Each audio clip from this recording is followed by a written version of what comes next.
Zee 24 तास एक पाऊल पुढे। जमीन गैरव्यवहारांची कित्येक प्रकरणं पुणे शहर आणि परिसरात दररोज पुढे येत असतात। लोणावळ्यात ठगांनी असाच प्रताप केलाय आणि त्याचा फटका बसलाय संगीतकार प्यारेलाल यांना।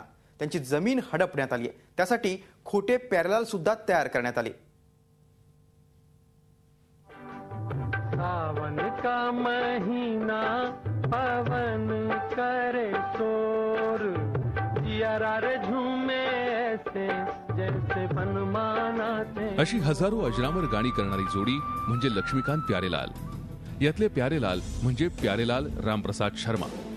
एवढ्या मोठ्या कलाकारावर उतारवयात लोणावळा पोलीस ठाण्याच्या चक्रा मारण्याची वेळ आली आहे। त्याचं कारण म्हणजे प्यारेलाल यांची फसवणूक झाली आहे आणि फसवणूकही साधी सुधी नाही, तर चक्क खोटे प्यारेलाल उभे करून त्यांची जमीन बळकावण्यात आली आहे। लोणावळा शहराला लागून असलेल्या बरसोली गावात प्यारेलाल यांची ही जमीन 1985 मध्ये त्यांनी हा जमिनीचा तुकडा घेतला होता।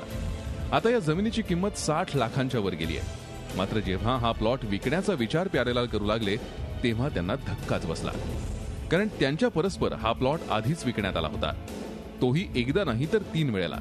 त्यामुळे सरकारी कागदपत्रांवर प्यारेलाल यांचं नाव जाऊन भलत्याच व्यक्ती मालक झाल्या।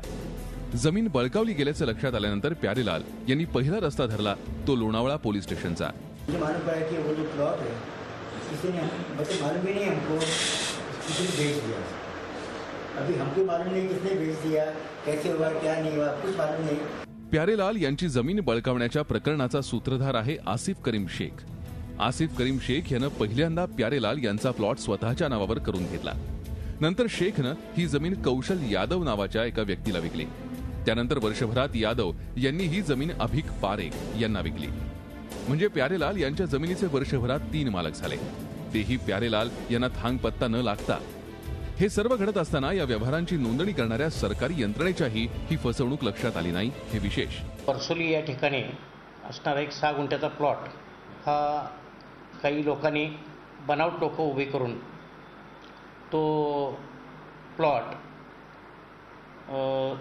त्रयस्थाना विकलेला आहे, अशा पद्धतीची ती फसवणूक झाल्याबाबतची तक्रार आहे। तो अर्ज दाखल झाल्यानंतर त्याच्याबाबत जी आवश्यक कागदपत्र मिळवणं वगैरे ही प्रोसेस पूर्ण झालेली आहे आणि त्यानंतर वरिष्ठ कार्यालयाकडून आदेश घेऊन त्यामध्ये आता कारवाई केली जाणार आहे। प्यारेलाल यांनी 6 एप्रिलला पोलिसांकडे तक्रार केली आहे। पोलिसांनी मात्र अजूनही गुन्हा दाखल केलेला नाही। पोलिसांबरोबरच प्यारेलाल यांनी महसूल यंत्रणेकडेही दाद मागितली आहे। बनावट कागदपत्रांच्या आधारे बळकावलेला प्लॉट पुन्हा मिळवण्यासाठी प्यारेलाल यांची कायदेशीर लढाई सुरू झाली आहे।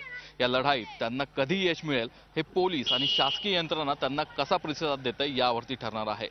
प्यारेलाल यांना त्यांची जमीन परत मिळणं जेवढं महत्त्वाचं आहे तेवढंच महत्त्व दोषींवर कारवाई होण्याला देखील आहे। व्हिडिओ जर्नलिस्ट नितीन सांडबोरचा, Nitin Patole, Zee media, Lonavala. Zee 24 तास एक पाऊल पुढे।